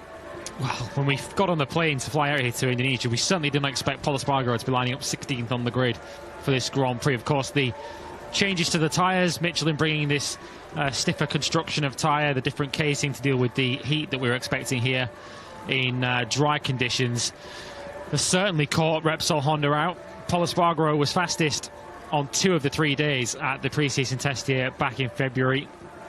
Really, really competitive in just about every condition on all days, but Espargaro, once we arrived here in Indonesia, hasn't been able to enjoy the same kind of feeling at this Grand Prix and was rather critical of Michelin. Of course, Michelin having to make a decision based on the 3 days of data that they had at the test and decided that they had to bring this different casing of the rear tyre. They were fearful of the heat and of blisters causing them some real problems. We had track temperatures mid-60s centigrade on Thursday here at the Pertamina Mandalika circuit, so you can understand why Michelin were a little bit concerned and a little bit cautious. But Pol Espargaro was saying that their bike simply wasn't made for tyres like the ones that we have here that haven't been run since Buriram in 2018, and it simply caught Repsol Honda out.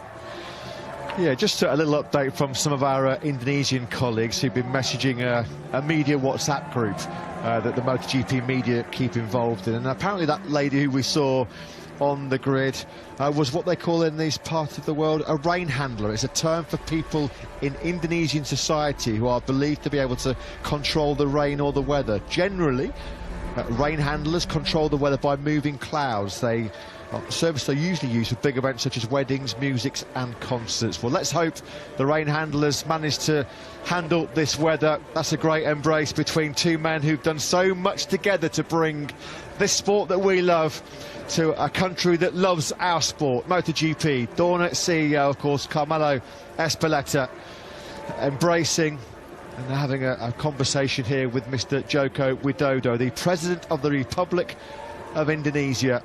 These two men, of course, have worked tirelessly behind the scenes for weeks, months and years to bring MotoGP back to Indonesia. There were 2 Indonesian Grand Prix at the Central Circuit near Jakarta back in 1996 and 1997.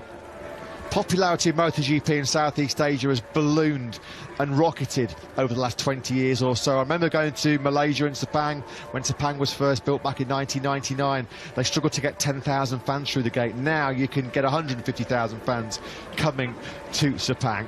It's always great to have international races, to bring the sport to new audiences, to bring the sport to where they love MotoGP. Of course, we race in Thailand, we race in Malaysia, we race in Japan, in this part of the world, and we're hoping that we get to race in Indonesia in 2022 as well. Stick with us, be patient.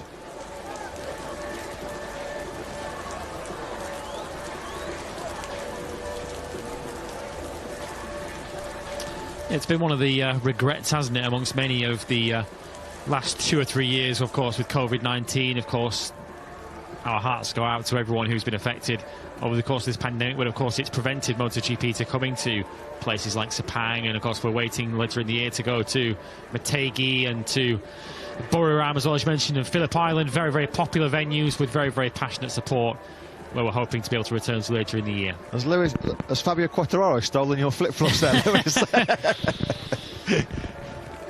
The right size feet, I have to say. He does like the old rascal clobber. Yeah, although I think given the size of my feet, my shoes more resemble canoes, which would be quite useful actually in conditions such as these. So yeah. I think I'd be well set.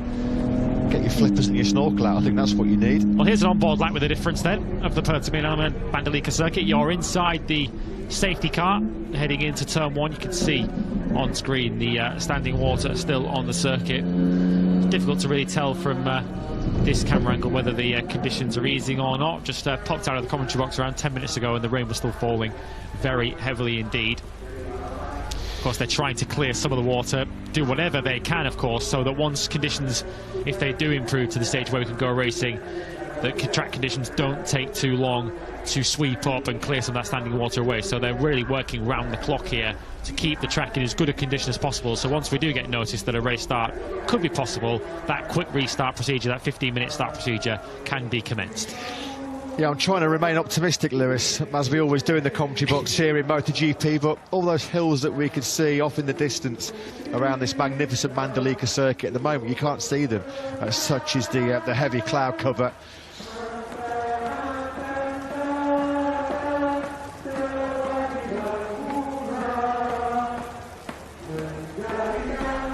The local authorities and the local organisation, as we said, they're doing their best to keep the fans entertained in the grandstands. This is Franco Uncini and Loris Capirossi.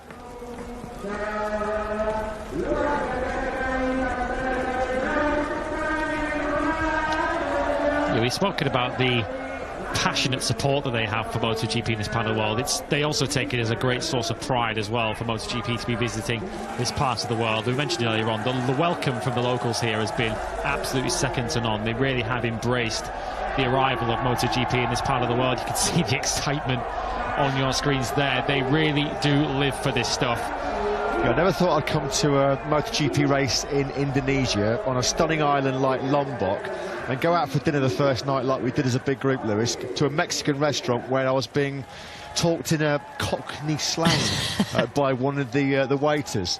His Cockney was better than mine, to be honest. Top man. As you say, we've had such a fantastic reception here in Indonesia. It's a long wait that we've had to endure before the World Championship came here 25 years ago. That's such a long time ago. That was my second season in the paddock, 1997. Blimey, I was a whippersnapper back then, 24 years of age. I feel like a proper old man now. So I wonder what the debrief will be then as they return to the pit lane. Of course, we're expecting perhaps the next update very shortly. Well, it's a bad sign, isn't it? You can just see the pace of those windscreen wipers on the BMW safety car. That gives you an indication of just how strong the rainfall is still falling. Franco Uncini and Loris Capirossi, they've done a fair few laps out there already, haven't they? So there's a further update then that's just filtering through from race direction. Initially the pit lane wasn't going to be open before 15:45 local time. It's now 15:36. That's been pushed back by a further 15 minutes at least. The pit lane will not open before 4 p.m. local time now. So that's about another 23 minutes away. As we say, we'll keep our fingers crossed that by that stage of proceedings there will have been some break in this weather and we will finally be helped to hear those 300 horsepower MotoGP bikes fire up and power around what will be a wet Mandalika circuit. But let's hope that these fans get what they've come to see. This man fighting hard to retain his MotoGP World Championship crown. Fabio Quartararo's changed into his civvies, so he's not expecting a restart anytime soon. Of course, he's got half an hour to play with as the Indonesian fans start to show us some of the moves, whether that's a dance move or whether he's simulating twisting the throttle of a motorcycle. I'm not entirely sure, but either way, some quality dad dancing to fill your time, and it's certainly entertaining. Fabio Quartararo, I'm not sure whether he's going to engage in a dance-off with this guy. He is a little bit. He's showing some of his own moves. Brilliant. Absolutely brilliant. Fabio loving it. We're certainly loving it. That's going to help ease the tension and ease the stress that will inevitably going around it. Yeah, you're famous. You've had your moment in the spotlight here in Mandalika. He's got some moves, that guy, hasn't he? There's nothing going to dampen the enthusiasm of that He's man laying there down the gauntlet, in isn't the he? blue T-shirt. This is. Can we have a dance-off, please, between that man in the crowd Come on, and Fabio Quartararo? Come on, let's have a Strictly Come Dancing show getting underway here in Mandalika. How come it's taken us so long to find this guy? Absolutely brilliant, loving it. We've loved life in Lombok. Yeah, come on, let's keep going. Superb. Fabio Quartararo, he absolutely loved it. Come on, Fabio, we need to see your moves. We know you've got great moves out on circuit. Let's see some off-track swagger. Come on. We know you've got it. We know you've got those moves in you. Oh, he's not going to do it, is he? Maybe we'll see them on the podium later on if he ends up there. Yeah, absolutely. Maybe he's a little bit too frightened of being shown up by the the guy in the crowd. Some refreshments being taken on board by our round one winner, Enea Bastianini. Is he going to get the chance to add to his 25 points already collected in Doha?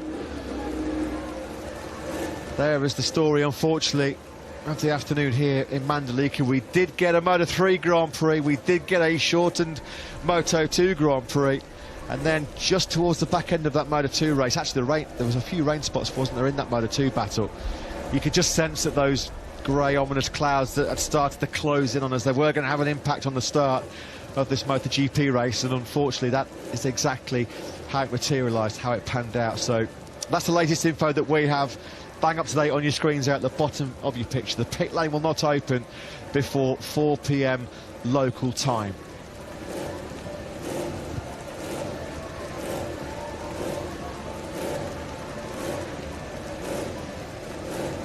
You can just see there in the foreground Alex Crivier working, of course, now with DAZN, Spanish TV. Having a chat with Ernest Rivas, of course, the famous Spanish TV commentator. I think Alex Crivier, actually, if my very hazy memory serves me right now, getting a bit fuzzy in my old age, he was on the podium the last time we had a Premier Class race here in Indonesia. I think it was an all-Repsol Honda podium. Yeah, in Sentul. The race was won by Tadayuki Okada from Mick Doohan, with Alex Crivier in third place. So Alex Crivier knows what it takes to get a podium finish around in this part of the world.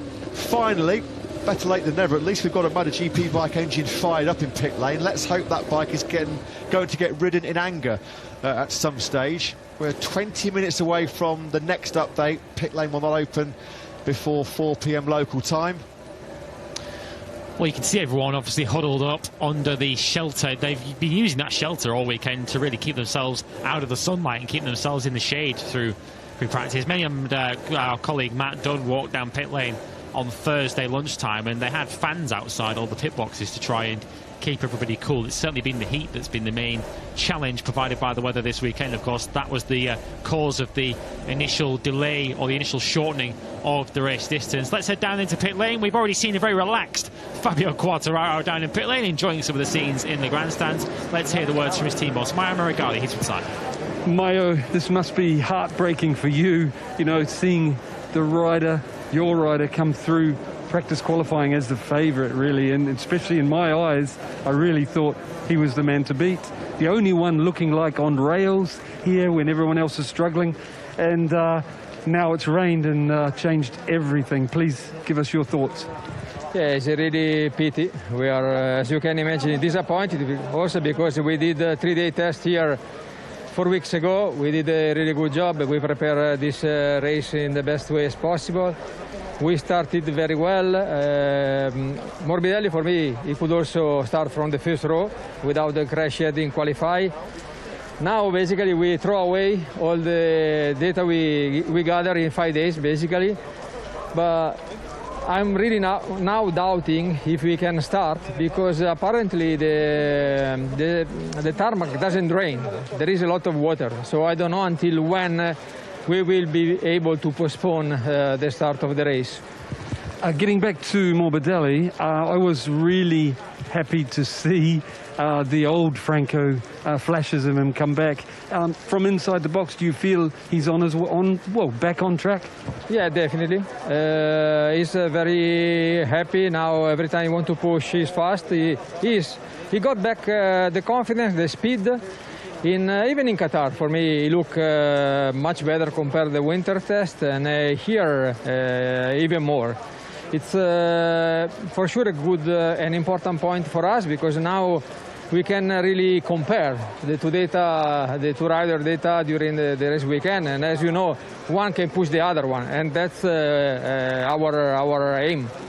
Maio, thank you for your time, and I hope you get to go racing. Me too.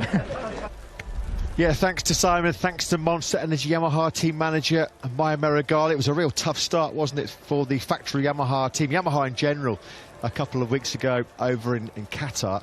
Fabio Quartararo, what a difference a couple of weeks can make. It kind of just shows the unpredictable nature of this year's World Championship. The world champion struggling, 9th place and over 10.5 seconds back of this man in Qatar, yet he comes to a brand new circuit here in Mandalika and has kind of the least of all problems with this new harder case in Michelin rear tyre. He was looking forward to making the soft rear work in dry conditions, which unfortunately we are not going to get, of course, because even if the rain stops, it's not going to dry up sufficiently quickly enough for a dry Indonesian Grand Prix. That sort of expression there, the raised eyebrows from Malaysia Spargaro's crew chief Antonio Jimenez there, the body language as well, hand on hips, kind of sums up where we're at really, unfortunately, here in Indonesia. Everybody just playing the waiting game and looking skywards and keeping close eyes on the weather radars, the weather technology. Can we glean anything from that little map there as we again look at all the local dignitaries? I really do hope that we can get some MotoGP race action in here, because it would be the perfect way to end what's been such a brilliant weekend all round. As Lewis touched upon, we had a fantastic welcome when we first arrived here in Jakarta, the parade of 20 riders with President Mr. Widodo. It was like rock stars, wasn't it? And this was all part of what we hoped was going to be a really special grid ceremony to kick off the Indonesian Grand Prix. We saw the special grid ceremony for the first time precede the Qatar Grand Prix a couple of weeks ago. It was a real nice new feature. Even though they can't go on the grid and they can't perform out on the circuit, well, the band are still going to play the Indonesian national anthem, so myself and Liz will just pause for a couple of moments.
Well, you've got to give credit to the Indonesian authorities here. They're doing everything they possibly can to keep the patient fans, the expectant fans, entertained and occupied as we continue to have this unfortunate rain delay here.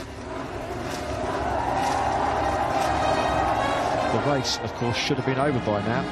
Unfortunately, we're still waiting. We'll take another quick breather as well and soak up what hopefully is the pre-race atmosphere of this marching band.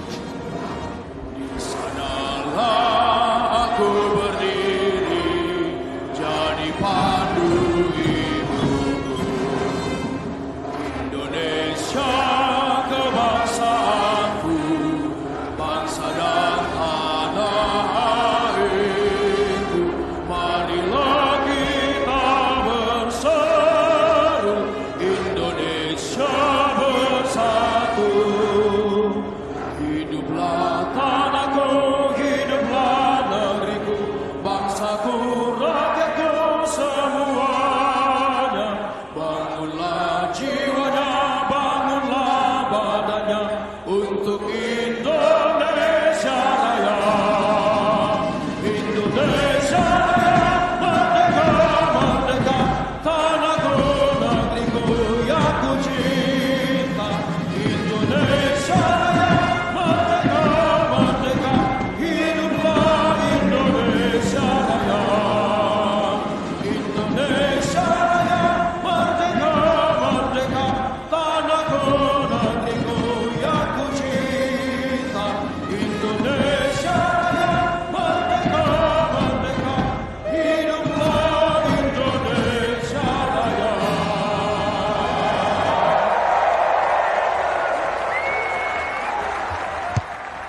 rousing and fantastic rendition of the Indonesian national anthem. Some positive news to bring you as well. It looks like the rain just has started to ease off.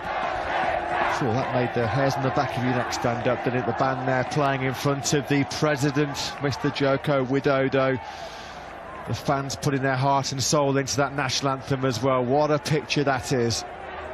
Great scenes here. That's why we are so desperate to give these fans the show that they came for, the show that they have been waiting for 25 years. We're 10 minutes away from what we hope will be the pit lane opening.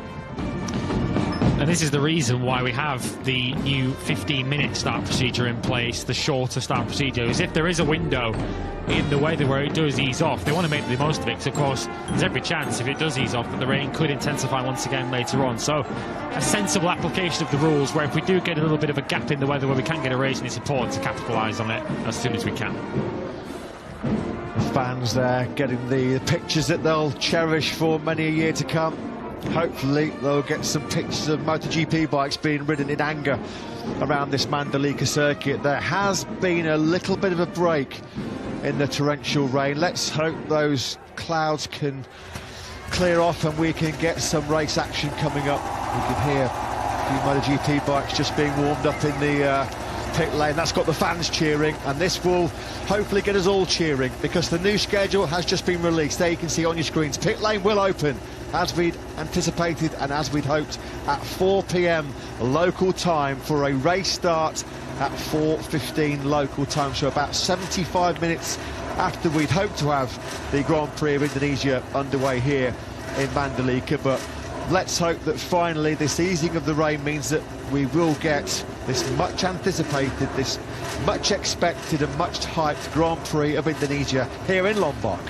Fabio Quartararo will be rushing off to change back into his leathers, of course, having enjoyed the dance-off that was taking place in the grandstands. Of course, much like you guys back at home, I'm sure you all much rather watch motorcycles go on the racetrack and hear us talk over them. But yeah, we hopefully will be only just under 25 minutes away from the race getting underway. Pit lane then due to open in just over 8 minutes time, and that has got the crowd up on their feet. Yeah, the local circuit announcer just confirming the news that we have just brought you sitting at home. We thank you for your patience wherever you are in the world. We know some of you, particularly in Europe, have had a pretty early start to watch the race action. Hope you've got some strong coffee on board and you can now enjoy what will be, of course, a shortened 20-lap Indonesian Grand Prix. You can just still see there on that camera shot, looking at that spectacular Lombok coastline. A bit of rain still falling, but nothing like what we had about a couple of hours ago almost now. Yeah, the rain started to really get heavy around 20 minutes or so maybe following the end of the Moto2 race, which in itself had been shortened. So the riders in that race will certainly have been pleased that that race got shortened, which was due to the track conditions, not due to the rain. It was more due to the very hot temperatures that we've got here, where they decided to shorten the race. That rain could have come just around the end of the Moto2 race had that run to its full distance. So they will have certainly been relieved on that score. Well, we have waited 25 years for MotoGP action in Indonesia, and we're about 25 minutes away now, hopefully, from the start of the Grand Prix of Indonesia at the Pertamina Mandalika circuit. You can see there Loris Capirossi and Franco Ancini. They've had a very, very busy afternoon. They're doing everything they possibly can to try and clear off any standing water that might still cause a problem. You can see in those puddles there, the rain is still falling, but it has eased off. Trust us, ladies and gentlemen. The organisation, both in MotoGP and here in Mandalika, they're doing everything they possibly can to make sure that this race does get underway at our new scheduled time, 4:15 local time.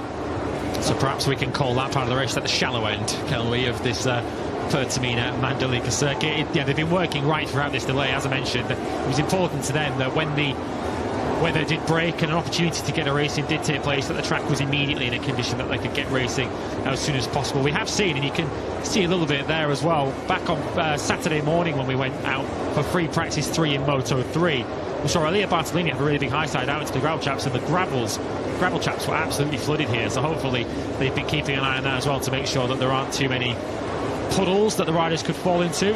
If in doubt, get the brushes out. We've just had the Winter Olympics. We might have some candidates for the Great Britain curling team here, or an Indonesian curling team indeed, in the future. We've got the brooms, we've got the brushes, we've got the road sweepers doing everything we can then to get the race underway in, what is it now, 15:54 local time. So in just over 20 minutes time, we should be good to go, all being well here at the Pertamina Mandalika circuit. As Loris Capirossi and Franco Mancini and other Dorna representatives make sure that every aspect, every potential problem corner with standing water is cleared before the riders do head out on the circuit. So who will see this as a big opportunity then, a wet race in MotoGP? The likes of Pol Espargaro perhaps starting down in 15th on the grid for Repsol Honda. Of course, he took his first MotoGP podium in very torrential wet conditions in Valencia. He will certainly see this as a big opportunity. Brad Binder, we've mentioned, of course, he's very, very good in his conditions as well. John Zarco, Jack Miller on the Ducatis will see this as an opportunity. The big question, I suppose, will be Fabio Quartararo from pole position. Just how much has his wet weather riding come on since we last saw him at the end of last season? So finally, we are getting the MotoGP riders and teams prepped and ready to go. They're bringing all the equipment onto the track now. We are going to start the quick start procedure. The pit lane will open very, very shortly. Thankfully, the teams are getting braced for this Grand Prix of Indonesia. Suzuki, Redding, Alex Rins. Let's quickly pop down for an update on the current conditions from Simon down in pit lane. I'm only interrupting because, guys, it really has stopped. Like, I'm standing out here with no jacket, no umbrella, and it's almost nothing coming down now, so I think we're in luck. Great news, Simon. Thank you very much indeed for that. Pit lane opens then in just over 4 minutes' time, and you can also see, just to underline Simon's point, a number of the spectators in the exposed seats at the front of the grandstands have removed their rain jackets and their Macs that were keeping them dry in the torrential conditions that we had for the last couple of hours. So, all being well, we'll be off and underway with the first Indonesian Grand Prix in the Premier class for 25 years. The race due to get underway in just under 20 minutes' time. Fabio Quartararo will line up from pole position then. Let's just run you quickly through the grid that will be lining up shortly. Martin and Zarco for Pramac. There is Jorge Martin, second on the grid.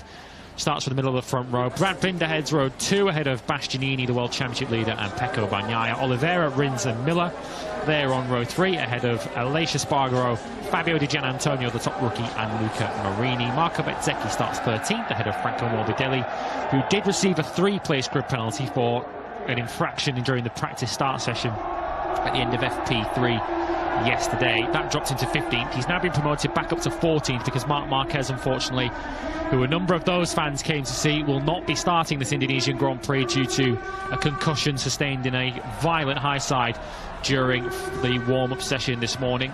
That promotes his teammate Pol Espargaro up onto the 5th row in 15th with Andrea Dovizioso, who's certainly got some previous in wet conditions, hasn't he? He lines up 16th ahead of Joan Mir and Alex Marquez. Maverick Vinales would be 19th on the grid ahead of the 2 Tech 3 rookies of Raul Fernandez and Remy Gardner. Darren Binder is set to start 22nd with Takaki Nakagami in 23rd. They're all, of course, chasing Fabio Quartararo, who starts from pole position.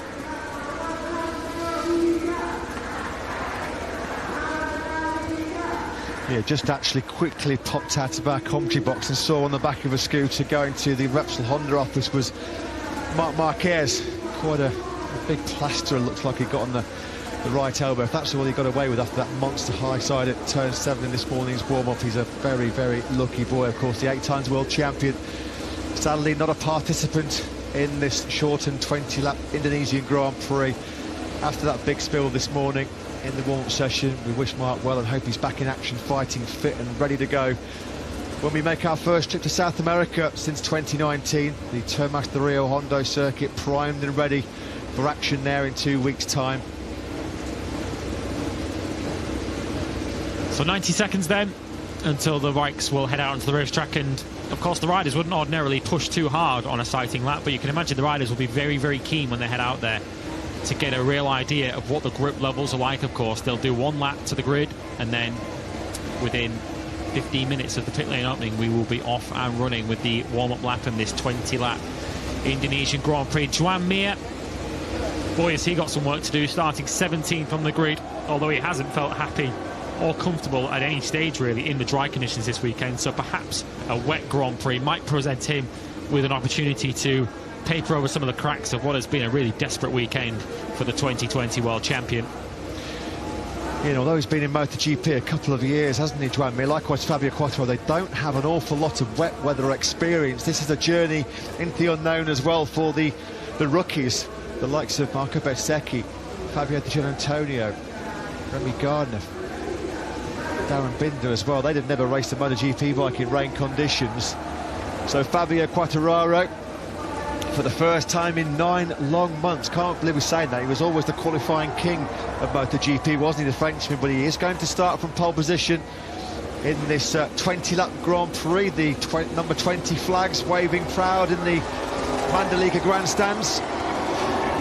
Just listen to the roar. This is what the crowd have been waiting for a good couple of hours now, since the Moto2 race came to a conclusion with spots of rain in the air. They've seen plenty of rainfall since then. The green flag waves, and Joan Zarco leads the field out for this sighting lap. They'll do 1 lap to the grid, and then at 15 minutes past the hour, the Indonesian Grand Prix will be underway. World champion Fabio Quartararo starts from pole position.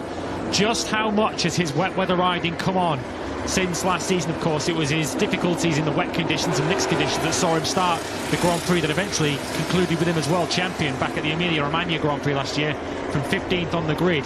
Can he put those problems behind him and give his world championship defence the kickstart that it needs? This is a massive step into the unknown for these MotoGP riders. They've done barely a handful of wet weather laps. Certainly the track wasn't as wet as this on Saturday morning.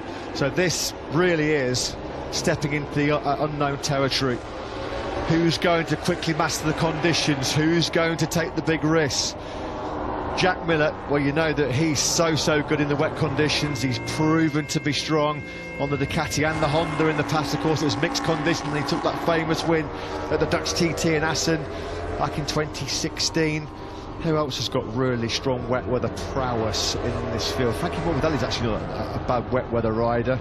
Other guys with nothing to lose, really. Andrea Dovizioso, and particularly on a factory Ducati, where you can always put your money on him to be a big threat in these rain conditions. You've got to say, the way that Fabio Quartararo has thrown that Yamaha around that second sector, there's been a lot of feedback from the World Superbike riders here and the Moto3 riders who've had a couple of wet sessions that the grip levels here in the rain at this Mandalika circuit are very good.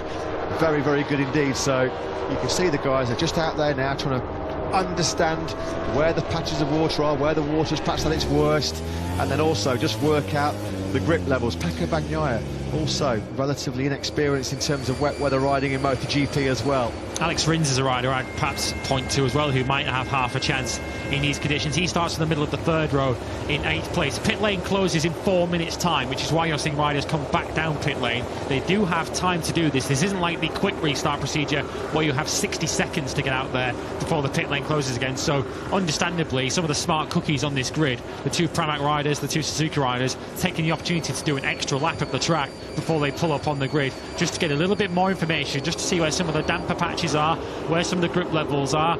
KTM, of course, they'll fancy their chances this afternoon. Brad Binder, last time we saw conditions like this, was winning a race on slicks. Of course, he won't be running them today. Miguel Oliveira also looking good. He starts 7th on the grid. Their team boss Francesco Guidotti is speaking now with Simon. Francesco, we now step into the unknown. I'd love to know how your riders go into this race, how they've been feeling in the box, and we do know how in the unknown Brad often pulls out something special. What are your thoughts? Difficult to have an opinion, difficult to predict something. We never raced here before, and the conditions are completely different than the test and the practice for the weekend. So yeah, let's start and we'll see. But the guys are in a good mood.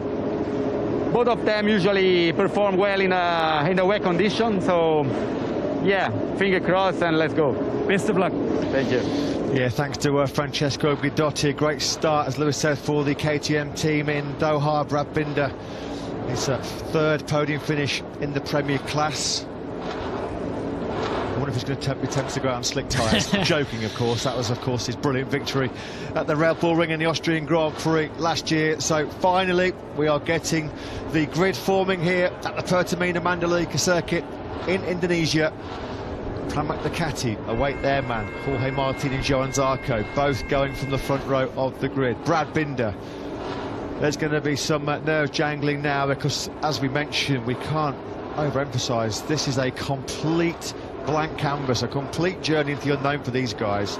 They've never raced before here in Mandalika. They've certainly got very little experience of wet weather conditions. In some respects, it might be a bit of a lottery, but it's certainly going to provide some nail-biting entertainment. We hope you have stuck with us over the last hour and a half or so when our coverage for MotoGP started. I'm sure you have. Why would you go anywhere? It's the greatest motorsport show on earth as we look at Enea Bastianini starting from the middle of that second row.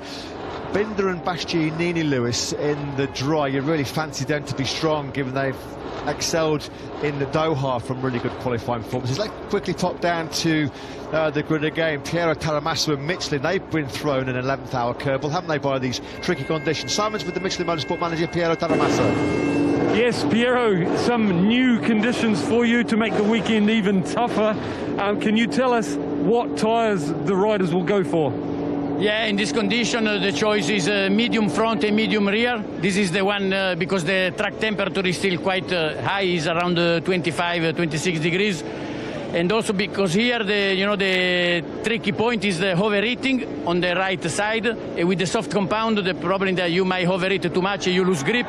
With the medium, will be much more stable. So this is the best choice for this condition. Thank you, Piero. You're welcome. Yeah, thanks to Piero Taramasso. We're just running through this revised grid now, of course, revised, sadly, because 8 times world champion Marc Marquez has been ruled out of this delayed Indonesian Grand Prix. There is the president then, Mr. Joko Widodo, who is finally, after all of his effort and all the effort of the authorities here in Indonesia, it looks like, thankfully, we are going to get MotoGP action here in Indonesia for the first time since 1997. Well, the Shaman certainly did the trick in the end. We got the race we were hoping for. Yeah, whatever that lady's name was, get her inducted into the MotoGP Hall of Fame very, very quickly, because, yes, it does look like the Rain Banisher, or whatever she was called by the locals. She normally goes to big events like weddings and parties. She'll be getting a position at the FIM, I think. She'll be taken to every Grand Prix over the course of the year now to try and ward off any potential wet races or cancellations. So we're about to get underway then for this Indonesian Grand Prix, and Enea Bastianini goes into it as the championship leader. Let's get a word from Grassini with Simon. Yeah, that was a key word you said there, championship leader. That's why I've come to see Michele Massini. Michele, he's done so well, Enea, for the first race, all the way through this event, put himself in a good position on the grid, looked good in FP4, now completely different conditions. How does he feel about the wet? Yeah, now it's difficult to predict how does it go the race, because still a lot of water on track. There is a big patch in some corner. But for sure, this is the same condition for everybody, and we don't make any practice on this condition. So we will see. We start from the second row. This is good enough, but we have to learn lap by lap what we can do. How does Enea feel about rain condition riding? Not so bad. Not so bad. We have to improve in this point, but we have a good base on the rain. Thank you, and best of luck. Thank you to you. Thank you. Yeah, thanks, Simon. Thanks to Michele Massini from the Grassini Ducati team. Can they continue their stellar start to 2022? Alex Rins, not quite sure that it's sunglasses weather right now for the Suzuki man, but I guess just trying to keep himself focused, trying to hide some of the nerves that will inevitably be hitting these riders. This is nerve-wracking stuff. This is tense. This is where these guys are really, their skills are put to the limit, their concentration, their focus, because they're just about to encounter a racetrack in conditions that they've never experienced before. It's a bit of a level playing field, this, isn't it? It's going to be a case of fortune favouring the brave. Jack Miller, normally he revels in these kind of conditions. Even Thriller Miller looks a little bit pensive as we count down towards race time here in Mandalika. Yeah, just 6 minutes to go then. Speaking, of course, earlier on, we were discussing the potential strategies that might be deployed in a dry weather race, and the big talking point, I suppose, was Fabio Quartararo's determination, I think, to get to the front of the race and get a clear track, with the Ducatis looking to stop him doing so. In many ways, even though it's a wet race, that is still the aim for Fabio Quartararo, more because of the visibility here rather than any kind of issues with overheating front tyres. We're still expecting to see a little bit of spray, more than a little bit of spray. There will still be some standing water in patches of this racetrack. We've already heard from Piera Taramasso that there are still some patches as the virtual fan wall.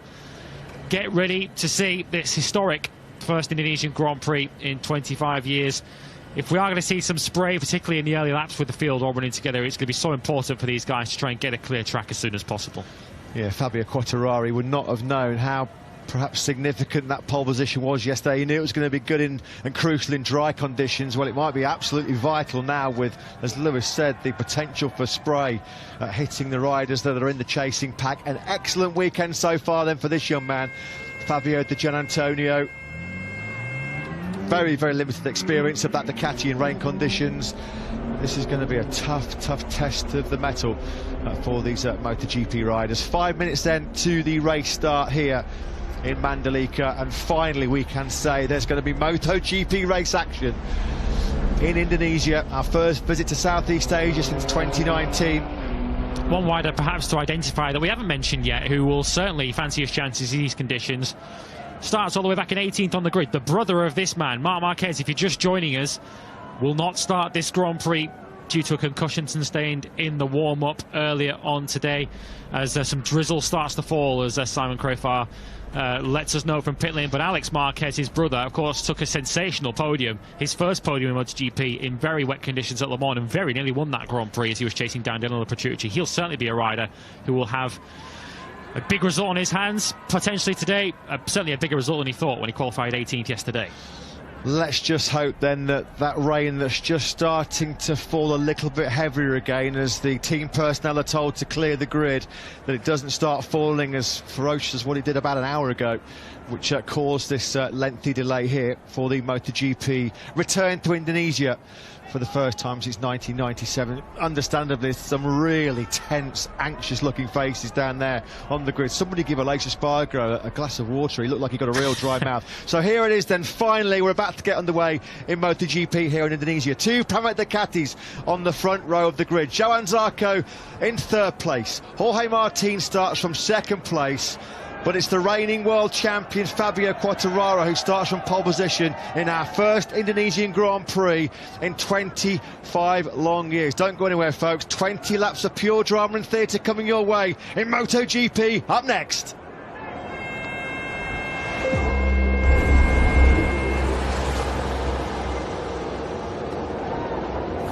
Who will be the rainmaster of Mandalika here in MotoGP? Fabio Quartararo, the reigning world champion, starts from pole position ahead of the Pramac Ducatis of Jorge Martin and Johan Zarco. Brad Binder heads the KTM Challenge from the front of the second row ahead of the reigning world championship leader, Enea Bastianini. Keep an eye out for the rookies. They're led by Fabio Di Giannantonio. He starts in the middle of row 4 with Marco Bezzecchi just behind him. Pol Espargaro on the 5th row. He is the sole Repsol Honda challenger in this Grand Prix due to the injury sustained by Marc Marquez earlier this morning. In wet conditions, with drizzle starting to fall once again, these are challenging conditions for the best riders in the world. Let's go racing in MotoGP. So we've been waiting 72 minutes since we thought this Indonesian Grand Prix would be getting underway, and finally, as the rain just starts to fall, the warm-up lap then does